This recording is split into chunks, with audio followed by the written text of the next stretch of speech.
Hello, I'm Betty Swan, and this is Wisdom in the Night, where you can find answers for some of your hardest decisions and find the encouragement you need to go on.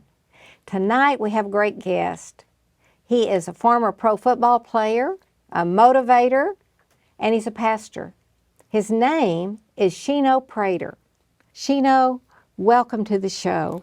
Thank you. I'm so glad to have you on. You are such a great guy. You're really a help to a lot of people. And I know, Shino, that we don't know much about you. Tell me about your life when you were little and growing up. What were you like?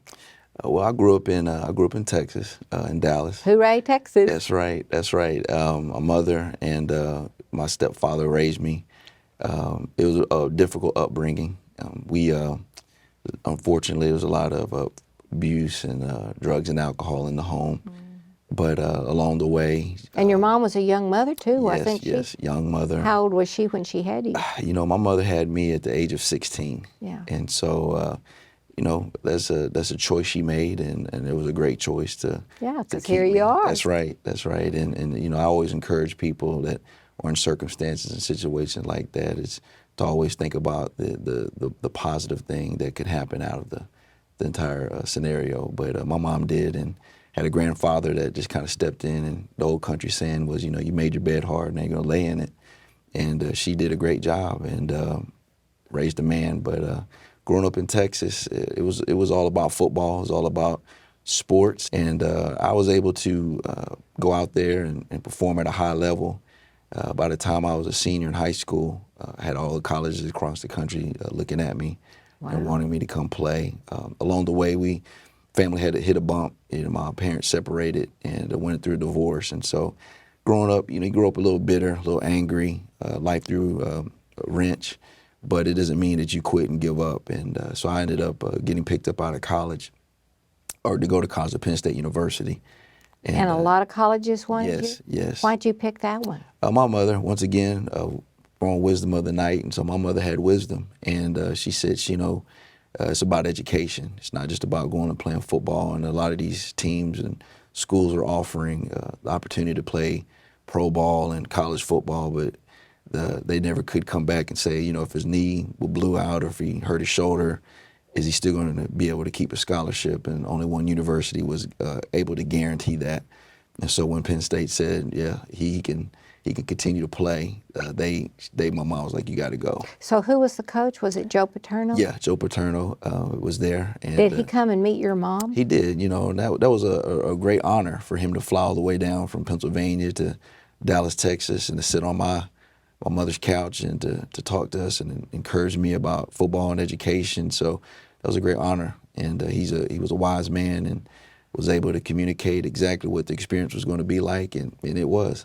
Well, so what kind of wisdom did he have during that time? You know, the big thing that Coach was all about for us is, you know, we're going to come in as boys, you know, 18-year-olds, and we think we know everything. And he said, look, you know, one day this thing's going to end, and I want to teach you how to become a man. And one of the things he taught us is, you know, we had to be clean shaven. We had to wear coat and tie when we traveled.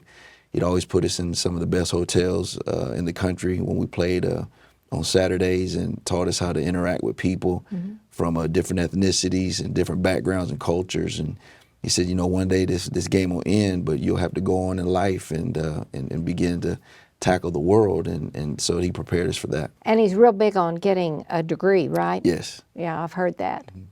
So what did he say about that? Well, in the recruiting process, he sat down on the couch with my mother and I, and he said, you know, your son might play football, but I promise you this, he'll get his degree.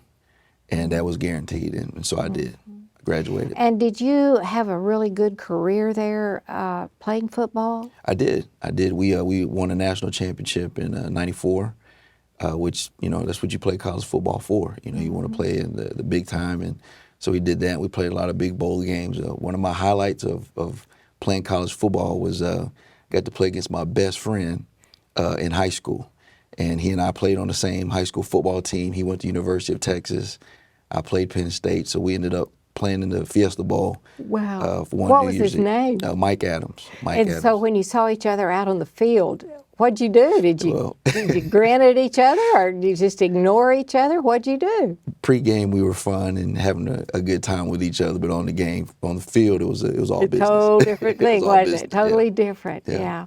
Well, that's great. So, how did you move on into pro football? You know, it's a process. They come and evaluate you, and some guys go to a combine, and I unfortunately didn't get to go, but I was able to get a look from the Tennessee Oilers, which became the Tennessee Titans, and so got picked up as a free agent and moved to Nashville, and it was great. It was a great opportunity to get in there and play pro ball, and along the way, you know, God always, life just throws stuff at you.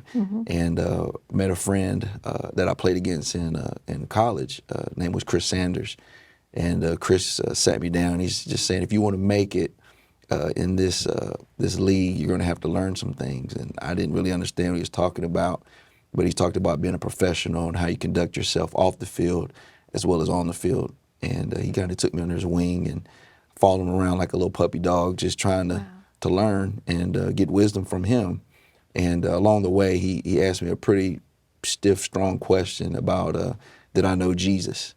And I remember sitting down and with him, and I told him yes, but internally I knew that I really didn't. I knew of him, but I didn't know him, and there was a big difference. And from that moment, he started bringing me to his church, and a lot of people you hear talking about giving their life to the Lord. I did that. That was 1998. How old were you when you did that? I believe I was 23 years old, 23, and was engaged, and just wasn't expecting any of that to happen. And went into this church, and pastor sat me down and began to, you know, talk about life and the importance of having a relationship with Jesus. And that was a great experience to respond to that call.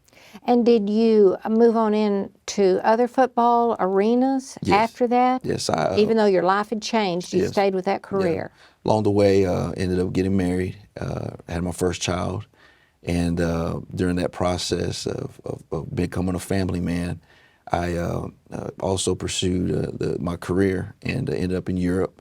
So I played in NFL Europe for a while. Also went to the CFL, which is a Canadian Football League there. We won a Grey Cup that year, which was great experience. That's the Super Bowl of Canada, and so it was a great time. Along the way, some shifting started taking place in my life, which I didn't understand what was going on internally, excuse me. And I started having this thing for people. And a lot of my friends on the team were hurting or down and out. And it all went back to that moment, sitting there in a church and giving my life to the Lord. My perspective changed on life.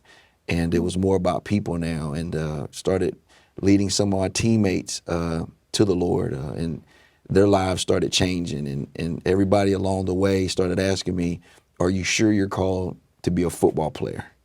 And I started wrestling with that question. Because that's destiny. That's right. You're trying to decide, what am I here for? Right. What is my life all about? Exactly. And so along the way, in my heart, I felt a change of just the passion. I had more passion for people than I did to play the game. And I played this game since I was young. Big change. And ended up going to finish my career in the Arena League. And I remember sitting in my apartment there in North Carolina, and for this arena team, and just asking God, you know, if it's your will for me to never play this game, then just close the door. And no sooner did I say that, the coach walked in and just said, you know what, we're going to go ahead and have to release you. And I knew what I just prayed, but I didn't know the significance of it. And so I went back to Nashville and started getting myself prepared for what I felt was really going to be what I was born for. Wow. A lot of people have a desire to do things, but when you have a passion, something that wakes you up every morning or something that drives you, you know that's the thing you want to do in life. And so I had an opportunity to go into the ministry, and I took the proper courses to do that and got trained and equipped, and really understood that my life wasn't just about making money and playing football, but it was about impacting lives, impacting spheres of influence. And started on the campuses and traveled on college campuses. And Now, Shino, did they listen to you better because you had been a pro athlete? they did. That was a platform. That was a platform. But a lot of players, and you'll know this, but a lot of people get up, have a platform, and they get up there and they really don't have anything to say. It sounds good, but it's good for the moment. Just like we used to say, can you remember who won the Super Bowl 2 years ago? And a lot of people have scratched their head, and I can't remember. Or who won this, or who won the Oscars or the Emmys, and because it's fleeting. But the one thing I began to talk about was eternity and having purpose. And that always perked the young people up, the college students. I do want to do something great with my life. I don't want to just get my degree, but I want to go and make a difference. And so when they heard those things, they would follow. They would all of a sudden say, you know what, I want to know more about this God who created me and my purpose in life. And so I started on historically black colleges, universities in America. Which ones? Tennessee State and Nashville, also Fisk University, and Meharry Medical College. And so those are three major institutions there in Nashville, and then started traveling and speaking on all 103 across the country. And along the way, you'd see lives changed, and people call 2-3 years later after they've graduated from college and say, I remember coming into a meeting, I didn't want to be there, and you spoke, and my life was changed for it. And it's always a thank you and for coming out and doing what you did and saying what you said. So it was important. Very fulfilling, wasn't it? Yes. There's nothing like doing what God created you to do. Yes. And some people don't do it, and some people do it and tell you there's no other life. It's the best. Right. Would you say that? Yeah. When you are serving the Lord and you feel like you're in your sweet spot, or in the world they say you're in the zone. There's nothing like it, because you're making a difference. And sometimes you can't see it immediately. It may come a year later, it may come 2 years later, but people's lives are valuable and they're important. All lives are valuable. Ethnicities are important. And so whoever you are and where you're at, don't be afraid to tell your story of what has happened in your life. And be very honest, right? Absolutely. Right. Absolutely. Well, what kind of challenges have you encountered? Because I know life is not perfect. It's just not. So there's challenges. What have yours been? One of the greatest challenges I had, is you're climbing the ladder of life, and you want to get to the pinnacle of the thing that you want to be, and it's never fair. Sometimes things will come out of nowhere and hit you. And so along the way, I was married. I had 3 children. I had finally got to the place where I felt like this is it, about to be a senior pastor of a church, and great area. Everything was going well. And unfortunately, I had went through a divorce. And it was like a punch in the stomach. It just knocked the wind out of my sails. It seemed like everything was crashing down around me. But the one thing I learned along the way, and this is what I try to communicate to people, is along the way, all those people that you stop and you help, those are the ones that are going to be with you during your most difficult moments in life. Wow. And so my relationship with Jesus was one of my anchors, which I went vertical with Jesus, and I went horizontal with my brothers and sisters in Christ. And when that happened, I had people that I hadn't talked to in maybe 5-6 years call, and man, I'm hearing some things. I don't want the details. I pretty much can figure out what happened, but we're here for you. And also I had a church family, and that church family also helped me in that walk as well. And so along the way, it was difficult. You cry, you have your moments, but the one thing I've learned is that you never quit. You have to keep moving forward, because if you stay in that spot, it could be bad. And so you want to continue to move forward. And the old saying, when we played sports, there's a difference between being hurt and a difference between being injured. If you're injured, you can't play. But if you're hurt, you can continue to keep going. You just play hurt. You just play hurt. And so, you're hurt, and things are going through in your life that shook you a little bit, but you got to keep going, because there's people that are not just uh, depending on you, but there's others as well that really need your help. Well, Shino, did you have any problem with bitterness or unforgiveness in all of that? No, because the Bible, that's my blueprint. It's kind of it's my compass of life. It says that Jesus said, if you don't forgive people their trespasses, God's not going to forgive you yours. And did you think about that Yes. when this was all Yes. happening? Because the one thing I've learned, either you can be bitter or you can get better. And so you can get bitter in that situation. And when you get bitter, it pours into other areas of your life. It can get to your spouse. It can get to your friends. It can get into your job. And so you don't want to get bitter. You want to guard your heart. You want to make sure that you're always understanding to forgive. And it's something that helps you along the way as you continue that walk of not being bitter and being forgiven. Well, you know, there's that verse in Hebrews that says, be careful to not let a root of bitterness come in you, because it will spring up and defile many around you. Yes. And we see that today, Yes, don't we? we do. Somebody is so bitter, and the people around them are so hurt by it. Yep. But you're saying in a situation you could have had, it's very obvious you could have had it. Did you pray a lot? What did you do to keep that bitterness away? You know, I prayed, and you know, you have your time of mourning. You know, you cry a little bit, and then, but after you shed that last tear, you got to make a decision.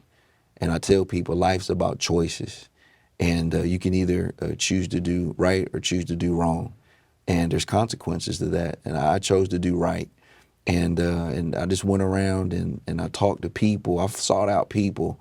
And people actually found me that had went through the exact situation that I went through. And because it's different when somebody's been there. They understand, don't they? Exactly. And they can hear your pain. They can hear all about your hurts and your ups and downs. And they're able to relate. But the thing is, as you look at their life, that gives you hope. All right, now, Shino, just think about one of those that came and said, I know, man, I know. What was the one thing somebody said to you that helped you the most in going through this divorce and the pain of it? And, you know, probably one of the most important things I heard out of all of it was that you have to keep going. You have to keep going. Like you cannot stop. And you want to, I bet. I bet you want to to. pull in and close the door and pull the shades and Exactly. get in the bed and not get out. Yes, you do. You know, you just want to, you know, you feel like everything's over. Like, it's just, you know, what should I do now? But you realize, you know, I have to keep moving forward. And well, let me ask you this. What would you say to somebody whose life shifted dramatically like that? They thought their life was settled out. They knew where they were going. Everything was lined out. And then something beyond their control happened that shifted them in another direction. So as a motivator, what would you tell somebody to do in that kind of a situation? You know, I have them find somebody who's gone through it. And and also, you know, of course, if they don't have a relationship with God, or they don't have a church family, then they need to get that. Did your having a church family make a difference? Yes, because Why? How? What? you know, the thing about the church, they love you unconditionally. And sometimes you can be in an environment where there's gossip, there's strife. Unfortunately, not everybody wants to see you make it. And when you get around people that are positive, that are uplifting, that'll cry with you, that'll pray with you, that'll just listen, they won't even say anything. They'll just let you talk. And sometimes they don't even have the answer, but that you just need somebody to listen. That's right. That's right. And that's a good place to go. It's a good place to go because it's genuine, it's authentic, and they really care. They really care about you. And now, have you had any other challenges besides the divorce and getting through that with your children and all of that? You know, my children, they wanted to know why. You know, what's going on here. If and that's the one thing as a father, and I don't know if there's any watching tonight, but I know this. The strength of a father is very important during a difficult situation because as a father, you have to be a rock for your family. You got to be that pillar. And my kids didn't know what to do. They were all over the place. You know, they had their own grieving moments and ways of grieving. And all I could do is just be there for them and stay the course. And as they watched me walk it out, they've gotten a little bit better along the way. And did you think it was important that they get counseling and you get counseling? If need be, because in their timing and in their way, and it was pretty unique because we had to relocate. And You had to move from Nashville. Yes. So I went from Nashville to New Jersey, which was like culture shock. But along the way, it's amazing how God is sovereign and He knows what you need, and He was able to surround us with some good people here in the Northeast, and my kids found some new friends, and they were able to Make the adjustment. make the adjustment and rebuild their lives again. So really, do you feel like your kids, out of this hard thing, that even some good will come out of it for them? It will. I really believe it, because one thing that you have to be able to communicate to your children or anybody that's the next generation is that life's is not always going to be perfect. It's not always going to be what you want it to be, and that you have to learn to walk through those circumstances and situations, and most of all have the right people around you. I bet that's hard with kids, though, because you got to be sure there's the right people around them too. Exactly. Because it's kind of a dangerous time. They can be trapped and not know it, right? Right. And loving and kind and meeting them where they are. I know that there's times where you have to kind of just sit there and let them vent and let them say what they're going to say, and know where it's coming from, that it's not directly toward you. Right. But it's just a way to cope. Okay, now, how's your future going? What's it looking like? It's amazing that as long as you continue to be you and not compromise, the amazing thing that happens is that life gets better. Eventually it begins to turn. Eventually those things that were taken away from you all of a sudden start being given back to you. And so life's gotten better. It's more, you learn, and you realize, okay, there's some things you can do better, and you start working on those things, and next thing you know, you never know what'll walk into your life. Well, what kind of wisdom would you have for the people that are watching this tonight? Some of them are just getting off work, some are just getting ready to go to work, some are extremely depressed, some are very ill, and some are very happy because their life is just beginning and they've been out all night partying and having a good time. So give some advice that you would have, some wisdom you have gotten. The greatest thing that I've gotten, and when you say wisdom, is that word we said a couple minutes ago, is about being forgiving. And I know that there's people out there they've been done wrong in relationships. They may have been done wrong on their job. They could have been done wrong, just with the parent growing up with their and siblings. But the key is to forgive, because if not, you'll carry that around and you'll never be able to move forward in life. You're always going to be dragging that circumstance, and you'll be dragging that situation around. You have to give it away. If you're a believer or a follower in Christ, give it to Him, and you'll be amazed at the weight and how you'll be able to move freely about in life, because it's all not right. holding you So if anymore. somebody's watching you right now and they're going, so you're saying I need to get right with God. What do they need to do? We hear them get right with God or give your life to Jesus. The first thing is just acknowledge that your sin.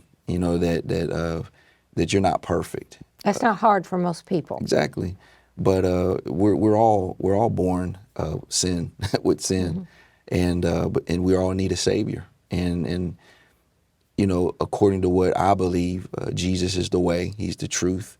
He's the life. And that if you confess your sins to Him, and you turn away from whatever and that His Bible or it says that is that's sin, and you put your hope and trust in Him before what He did on the cross, that your life will be changed forever. You'll be what the Bible calls saved, and you believe that Jesus is the Son of God, and it's just that simple.